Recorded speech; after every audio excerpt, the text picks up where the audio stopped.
Trong mỗi gia đình luôn có một người chỉ cần nhắc đến ai cũng thấy quen và gần gũi.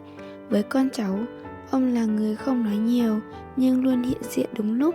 Sự điềm đạm của ông khiến mọi thứ trở nên nhẹ nhàng hơn. Có những khoảnh khắc rất bình thường nhưng nhìn lại mới thấy quý. Đó là lúc cả nhà quây quần và ông vẫn ở đó, lặng lẽ nhưng đủ đầy. Hôm nay là ngày đặc biệt, không phải vì nghi lễ mà vì gia đình có dịp dành chọn một khoảng khắc để chúc mừng ông tròn 70 tuổi. Mừng thọ 70 tuổi, con cháu kính chúc ông luôn khỏe mạnh, tinh thần thoải mái, cuộc sống an vui để những ngày sum vầy vẫn còn kéo dài mãi.